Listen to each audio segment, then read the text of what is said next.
Hello, friends. Welcome back to Pain to Passion Live. I am thrilled beyond thrilled today because I have the amazing Dr. Alison Cook here with me. Hi, thank you for being here with me. Thanks so much for having me, Gabby. Absolutely. I'm just honored and so excited to talk to you. It's really fun, like seeing you face to face and hearing your voice in real time because I listen to your voice all the time on your podcast. And so I feel like I know you, but now it's like we're real friends in real life. But I wanted to introduce anybody who does not know you. I wanted to read your bio really quickly, but then I'll have you also share, whatever you want to share about who you are, anything unique and special that maybe isn't in the bio. But here is your bio. Dr. Alison Cook is a psychologist and the author of 2 books, including her new book, The Best of You and Boundaries for Your Soul. For 20 years, Alison has helped women, ministry leaders, couples, and families learn how to heal painful emotions, develop confidence from the inside out, forge healthy relationships, and fully live out their God-given potential. That's a bomb bio. I absolutely love it. But go ahead and Thank you. flesh that out for us a little bit. Like, who are you? What should we know about you? Yeah, that's kind of the work side. I started out kind of getting a master's degree in counseling, was always drawn, loved God, kind of my stories. I loved God. I grew up in a Christian home, knew a lot about God, knew a lot about the Bible, and knew exactly zero about myself. And so but was fascinated by people, always very, very keen observer of other people, could pick out kind of very early on kind of nuances of other people and had high empathy for other people. And so again, all of that kind of created a gift, but also, so the gift was I knew how to kind of do this thing with counseling, showing up for others, being there for others. But the downside of that was I didn't have a relationship with myself. I didn't know how to stay connected to myself. And so continued kind of on into doctoral work and was very interested in this idea of bringing together faith and psychology, how knowing God is kind of goes hand in hand with knowing the soul, knowing the self. And somehow in there kind of stumbled across a couple of approaches that really got me into this, thinking about Jesus' command, love God, love others as yourself, kind of learning how to unpack my own self in the middle of all of that. And so through my own journey of kind of realizing, oh my gosh, like this whole learning how to have a relationship with yourself thing is actually like not something we're taught. That's kind of been where I've focused my work, both of my books, my podcast, kind of on this of the 3 relationships, God, self, and others, more on this. How do you get to know yourself and honor yourself and steward yourself and heal yourself and grow yourself? Because that really is how you develop healthy relationships with others. Wow. Like, I love that so much. I think Yeah. it's true. And I'm sure a lot of women that you talk to can Yeah. relate to your Yeah. story of like, Yeah. I learned how to relate to other people, I Yes. thought. Right. And I never heard the term like, I'm supposed to have a relationship with Right. myself. Right. Yeah. We're not taught What? that. Yeah. That's mind blowing for so many of Yeah. us, Yeah. even and maybe even especially in the Christian world, which Yes. I know you mentioned in your book, which I'd hold up your book, but it's on my Kindle. Yeah. Yeah. here's Yeah. here's the book. Here, I've Um, got it right here. oh, There we wonderful. go. Yeah, it's bright There blue. it is, The Best of You. Yeah.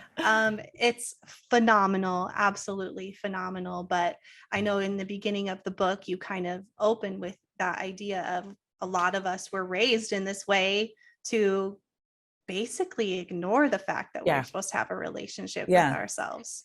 So Yeah. I'd love to hear more of like, what was that aha moment? What was it that kind of, I guess, brought you to your senses Yeah. that you're supposed to build a healthy relationship with yourself and how Yeah. that affects everything else? Yeah, it was a very vivid moment, actually. And it kind of gets at that question I ask in chapter 1 is what do you want? Or confronting the question, what do I want? Which feels like a selfish Mhm. question, unless you're someone who's never asked yourself that question, right? Yeah. And so for me, it was in my early 30s, and I was almost finished with my doctoral program, and I'd been working, helping people, being a therapist. Most of my friends had gone, that movie, a movie that came out, some people will remember, called 27 Dresses, where she's like in 20, that was me, I was like in about 12 weddings, and not looking at, never once pausing to go, what does this mean for me? And all of a sudden, literally woke up one morning, I was like, I'm by myself. I work all the time.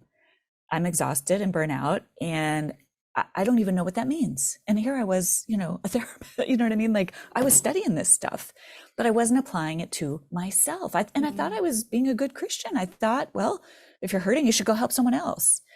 But sometimes when you're hurting, you need to pause and look into yourself. And so that's what I had to do. I really had to kind of take a couple of years away from my doctoral program and really learn, what does it mean to bring myself, and not just kind of this, I need to go take a bubble bath kind of self-care. Not that there's anything Right. wrong with that. It was the deeper work of, who am I? What do I want? What do I like? What do I need to be healthy? I just had no idea. I had no idea. And it took me a while to kind of go down that road, and then kind of reintegrate all of it, because I still want to help others. I still, love God. And also now I've learned how to bring that, oh, what do I need? So it really was a moment in time that just descended on me in the form of just incredible burnout, and incredible loneliness, incredible anxiety, that just, I hadn't known how to take care of myself or consider my own needs. Wow. It's so poignant. And again, I think Yeah, probably a lot of people can yeah, really relate with that. And it's one thing to say, you started asking yourself, what do I want? hmm But there was a process to that, right? Like a hmm real process to oh yeah, even be able to figure that out. right, What kind of did that look like? Because I'm sure it took a lot of deconstructing of who you were and your identity yeah, and all these things. yeah, Kind of practically, I'm sure it was messy, but yeah. what I did it feel for look like? yeah, I feel for my friends during that time, because all of a sudden, I not, it wasn't all of a sudden, but it showed up kind of messy. You're right, at first. And I think about Mm, people who are married. I wasn't married at the time. And I think when you're married, it's even harder, right? Because you're suddenly needing to show up in a different way. And it's really hard in a marriage, really contest. And a lot of people don't have the language to say, listen, you don't even know, it's like, I'm going through something. I've got to change and grow. Can you stay with me till we figure out who we are on the other side? People don't have that language, right?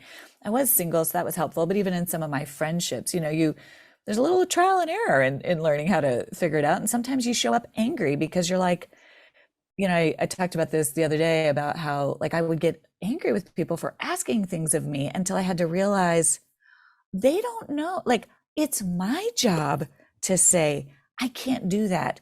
I don't have the capacity for that right now. Actually, or like, I'd start to notice, man, I know everything that's going on in everybody else's life. I'm praying for everybody else. Why isn't anybody asking me what I need? Well, I could get angry about that or resentful about that, or I could reach out and say, hey, and that is vulnerable, and say, for hey, sure. I'm actually struggling with this.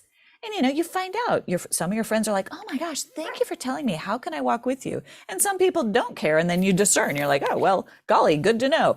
But taking those steps of vulnerability to let people in to my own experience. Yeah, absolutely. And I'm sure vulnerability, even though you were a therapist Yeah. already, Oh yeah. was a new feeling Oh for yeah. you Well, personally. and even as a therapist, we're trained to focus on other people. So I had it, Right. from every angle, from my church training, from, and then as a therapist, it's like I learned how to be a non-anxious presence for other people. So Hmm. to let, all the more reason I needed to have people who I could let in. But it was a process. It took a couple of years, to be honest, to just learn. And then I tell the story in The Best of You, where when toward the end of that, I met my now husband. And even then, I had some of the skills, but even then, he said to me, I, I don't, I don't know who you are. Can Yeah. you let me in a little more? And that was like, okay, round two, here we go. Oh So, my goodness. Yeah, I loved reading that story. yeah. And I was like, that's a good guy too, to be that insightful, Right? to be like, I think there's something more here. Those are the kinds of people you need in your Well, life. and it doesn't always feel like it, right? Because at the time it was Hmm. like, wait, because, essentially he was saying it's not going to be good. I don't want to be with someone who's only focused on me, which is healthy. That's what you want. Hmm. But it's like, that's the only way I knew. So it was confusing. It's like, I don't know how to be any other way. Wow. It's, Wow.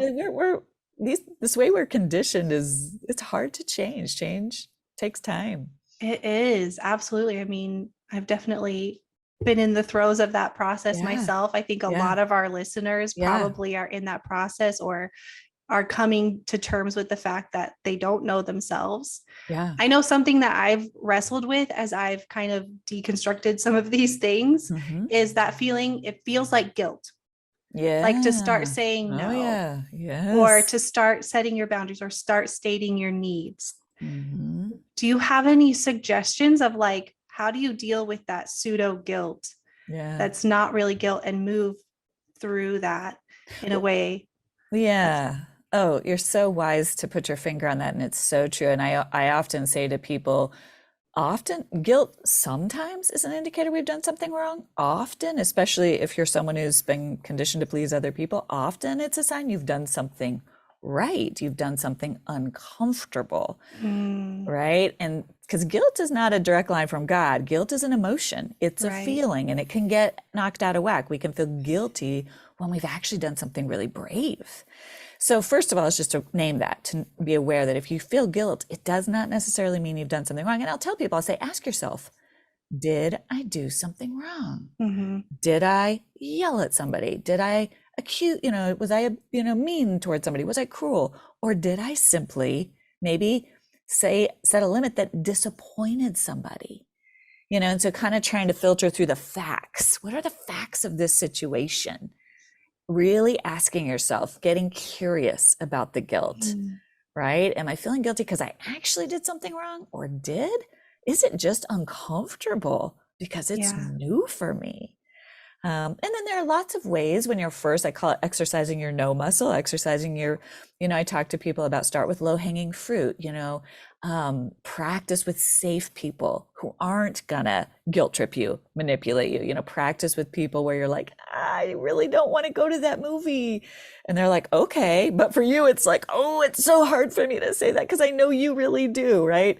Practice in that way with a safe person, and then you're building up that muscle a little bit.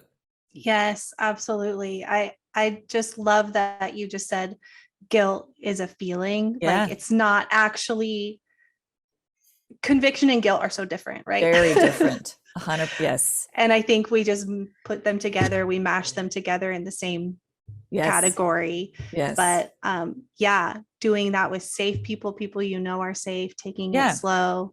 I loved all of that. So thank yeah, you for sharing that. yeah. It kind of takes me into something that you've talked about on your podcast. You talk about it in the book, but I have been sharing this with so many of my friends is these differences between selfishness, Hmm. selflessness, and selfhood. Hmm. Can you walk us through that a little bit? Because I think it's so powerful. Yeah, so when I start talking to women in particular about this idea of getting to the root of what they need and want, it feels selfish, to think Hmm. about what I want? What about what I need?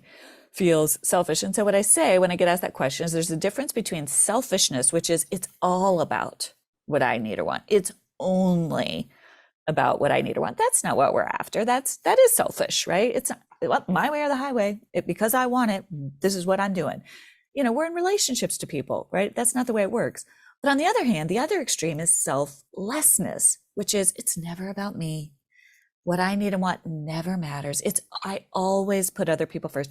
That is just unrealistic and unhealthy. It doesn't Hmm. lead to healthy relationships. It leads to bitterness and burnout and resentment and loneliness. And this middle ground, what I began to study and become so interested in my doctoral work was this idea of selfhood. And it's having a strong sense of self. And a strong sense of self says, kind of a strong sense of self understands this is what I want and need. I can't always get it, but I do know what it is. And I am going to bring it to the table of this relationship because I'm also going to honor what you want and need. And then together, the two of us go, okay, here's what I want. Here's what I want. We figure out together how to be good friends or good spouses or good partners to each other. That's where we get into healthy relationships. It's about what both of us want and need. And so that's selfhood. It takes a strong sense of self to have healthy relationships, to be able to say, listen, think about negotiating in a marriage or even with a friend. It's like, I actually want to go, I actually don't want to do this, but I love you. So I am going to do this with you, but I do. And next time, could we do it this way? Right? That's where we start to get into this beautiful dance of healthy relationships. Yeah. It's not by being a doormat. It's not by being a pushover. That's what selflessness often has become. It's not the selflessness we see modeled in the life of Jesus. Mm-hmm. Yeah. And I think it ties in so much to what we were saying at the beginning. If you've lived a life that has been mostly selfless, right, because that's what you were taught to do in the church, or right. in whatever way you were raised, you were just taught, like, I lay my life down over and over again, which is also, a term that we could talk about. But to move into that selfhood area obviously is challenging. And we touched on it a little bit, but for those who have just kind of been wrapped up in this selfless arena and want to actually figure out who they are and move bravely into that space of selfhood. Like, I know for me, when I first started the journey, was like, I have no idea who I am. Honestly, I know exactly how to show up in the way people want me to. And they think that I'm confident, and they think that I'm capable and all these things, but I don't actually know who is this person that I am, which you can't really have a good sense of selfhood if you don't know that. What are some tips that you would give someone who's kind of just like starting and saying, yes, I want to know who I am, I want to have healthy selfhood, but I don't even know where to start? Yeah, I always say to people, start by getting curious. It starts kind of within you. Because again, oftentimes, especially if we've been conditioned to focus on other people, we start with someone else getting me what I want. But it really starts getting curious and noticing, what do I want? Like, even in the morning, like doing a little check-in. How am I feeling today? Am I tired? Am I sad? Am I resentful? Am I struggling with, wanting to numb out? Am I kind of checking out? Am I jealous? Am I, no shame, just curiosity, and naming those things before God, inviting God into those things. Because when you start to get curious and pay attention to yourself, then the next question is, what do I need? Do I need, why? I wonder why. You start to become a student of yourself. Well, I wonder why I'm feeling angry. Again, curiosity, not shaming. I wonder why. Well, that really hurt me the other day, or I was on socials and got tweaked again, because socials is just a landmine for all the things. Or, and what do I need to do I need to talk to a friend? Do I need to let my spouse know that I'm having a rough day? Do I need to be gentle with myself today because I'm going through something physically? My body's hurting. You start, it doesn't take a lot of time to just this practice of checking in with yourself, bringing it before God. To me, this is prayer. This is right.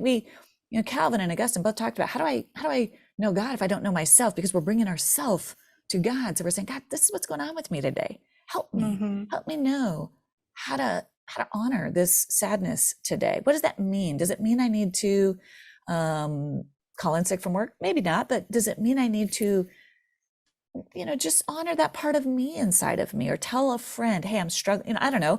But that's how I think it starts, is just that curiosity. When you're doing the dishes, when you're driving in the car, just noticing, just like you would check in on a friend or check in with your kid.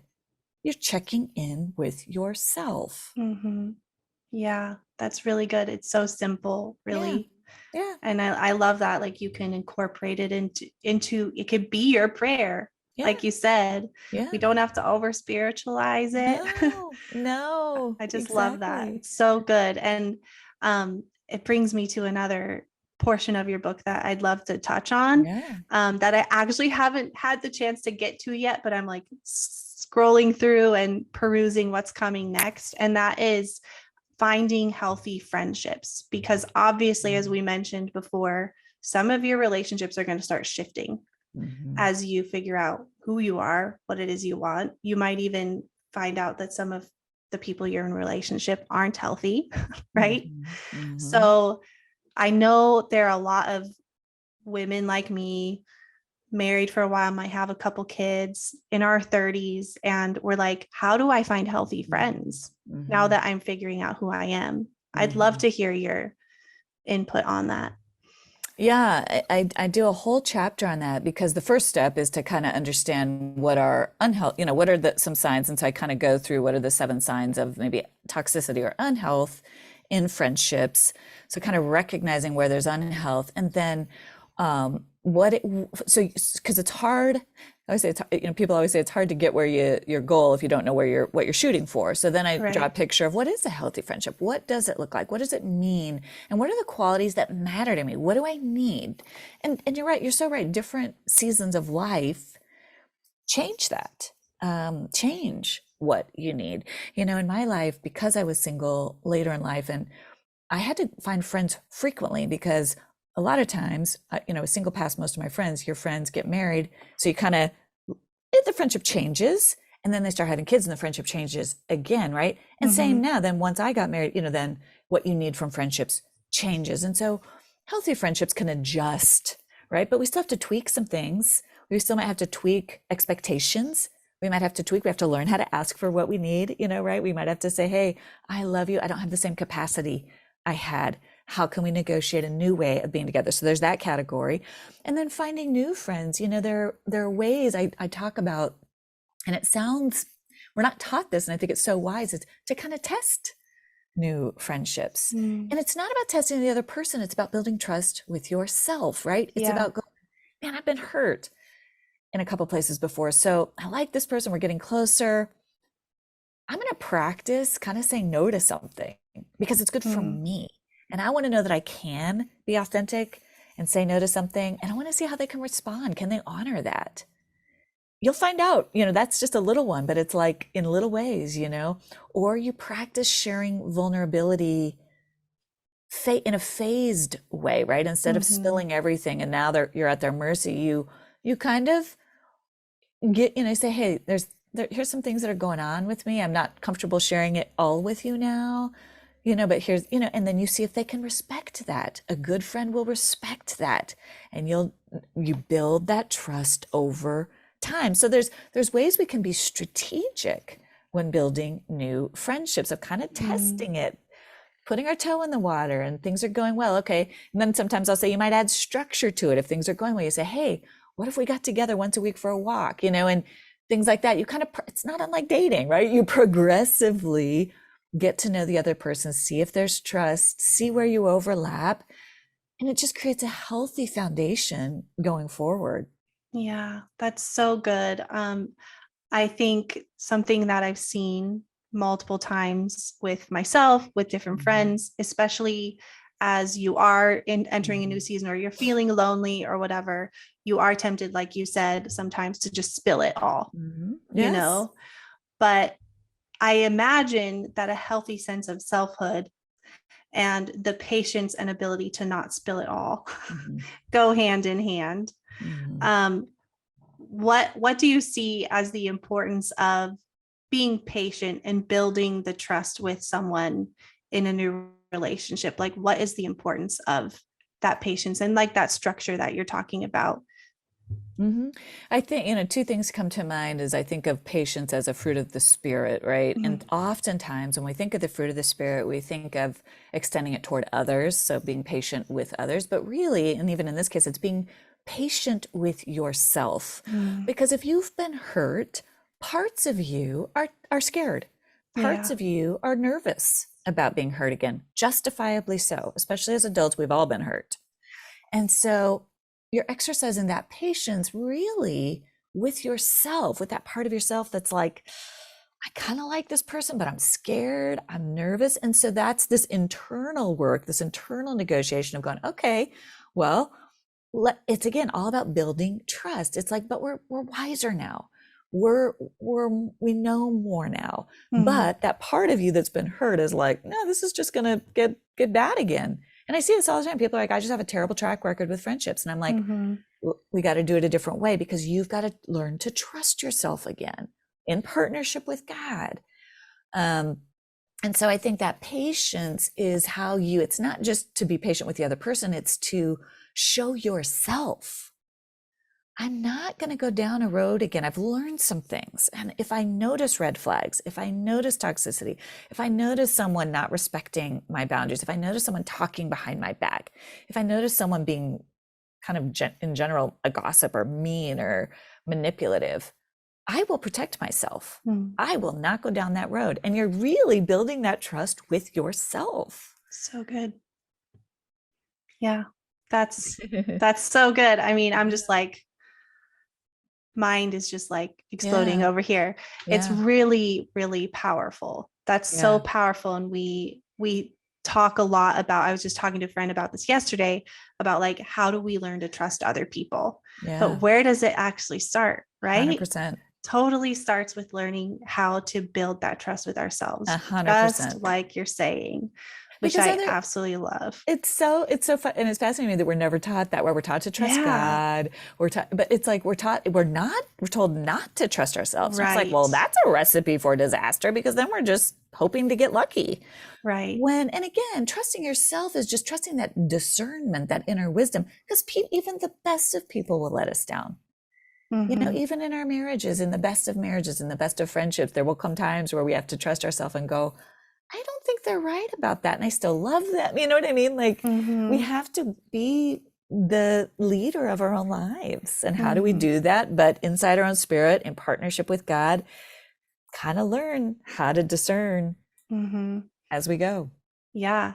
And like you just said, a lot of us are taught not to trust ourselves. Yes. And you mentioned that in your book too. You mentioned the Yes. scripture, like the heart is deceptive, Yeah. and how that's so misconstrued and out of Yes. context. And how, as we partner Yeah. with God, like that discernment is from God. Can you talk Yes. about that a little bit, actually? Yeah. The passage of scripture. Yeah, I'd love to hear your Yeah, thoughts on that. we unpack it even more. Almost all in Boundaries for Your Soul, my first book, chapter 2 is almost a whole thing on that Oh, whole section, because awesome. it's just such a misused. And so I go into it a little bit in The Best of You, but basically my understanding of Jeremiah, and through my own research and talking with others, he did say he's essentially talking about the people of the time. And in the next few chapters, this very same prophet who said that the heart is deceitful and wicked prophesied about the coming of the Holy Spirit, Mm, this new thing that God was going to do, which was to write his word that had been external, take it and write it on our hearts through the power of the Holy Spirit, which is what Jesus says in John 14. My spirit will come and live in you and comfort you and be your counselor, your inner counselor. I mean, which is just mind blowing. We're taught this, but think about it. That lives inside of me. That lives inside of mm-hmm, you. That's internal. And in psychology, we call that an internal locus of control, meaning I can look to myself in partnership with God's Spirit. I can notice the cues my body is sending me. Man, I got a pit in my stomach after that conversation. God, help me discern? Help me discern. Some of those cues come from our bodies, from our emotions, from the ways God designed us. mm-hmm. And we take those things into partnership with God's Spirit and learn again how to be wise in how we show up with others. Yeah. Okay. I just love how your face just lit up when you were talking about like Jeremiah and the Yeah, prophecy and then the fulfillment. yeah, Cause I mean, I'll just geek out about that stuff all day. Like I could go yeah, down that rabbit hole. yeah, It's so cool yeah, to see, like I know this was your goal with the book and with the podcast and yeah. anything, was just the combination of Yes, the Bible, theology, and psychology, and how amazing it is yeah, to find that these practices and these things that you're learning are healthy, are actually biblical. yes, Like, how cool is exactly. that? It just blows my mind. It makes Yeah, me so excited, and I geek exactly. out about that kind of stuff. Yeah, So yeah, me too. I just got really stoked when I watched your face light up and talk Yeah, about that. yeah, Um, but yeah, this is all so important and yeah, so needed yeah, in our day. And Yeah. I know there are just a lot of women Yeah. who are confused and Yeah. they feel like there's got to be a better Yeah. way. And Yeah. honestly, as I've been reading your book and listening to your podcast, the biggest sense that I have is like so many women are going to feel relief. Like there's just going to be so much relief from this Mm-hmm. burden that we've been carrying around of like, I need to ignore that signal that Mm-hmm. I'm being sent, or, and actually I can follow those cues because this is the way that I'm designed. So Mm-hmm. thank you for your amazing voice. It's so needed. And I look forward to seeing like what else you're going to do. And just, I've been telling, like I said, I've been telling all my friends about your podcast, about the book, because I think it's so necessary and so needed. I would love to just give you the opportunity if there's anything else that you would really love to share before we go. And also let us know how we can connect with you, like what's the best way to find you, social media, all that kind of stuff. I'll put your links in the show notes as well, but go ahead and just share whatever Yeah. you'd like to close us off with. Yeah, thank you so much. I appreciate seeing your face light up too. It means a lot to me, these conversations, and just seeing the words resonate, kind of out of 20 years of my own struggle and 20 years of working with women, and going, man, this is, we're just missing this piece that just seems Mm-hmm. so critical, right? And I think, yeah, the one thing I would add is I think the needle that I'm trying to thread, and I think you are too, is, in our culture, we can go so far with self, capital S, being the only source, right? Mm-hmm. And that was why it was important to me in the title. We put your true self in God. It's a partnership, right? We know ourselves wholly as we connect into the God who made us. So, and that's just such a, so you get kind of issues on both sides where we're not supposed to have a self at all, or it's only about the self. So I Mm-hmm. really appreciate that you picked up on that. That's a key piece for me. The book is anywhere books are sold. The Best of You: Break Free from Painful Patterns, Mend Your Past, Discover Your True Self in God. I've got a lot of freebie guides at my website, Dr. Cook, dralisoncook.com, ALISON.com. And I'm on Instagram and Facebook, Dr. Alison Cook. Amazing. Well, I cannot thank you enough for giving your time to this today. I know so many people are going to be encouraged by this interview. I know that I've been encouraged by your work. Thank you. You're just amazing. And I pray just that your whole ministry, everything that you do will continue to be blessed. And again, just grateful for your voice. So thank you for your Thanks time. for having me, Gabby. I really appreciate it. Great Absolutely. And conversation. Thank you. I'm sure we'll connect again Yes, soon. absolutely. Okay. Thank you so All much. right. Bye. Bye-bye.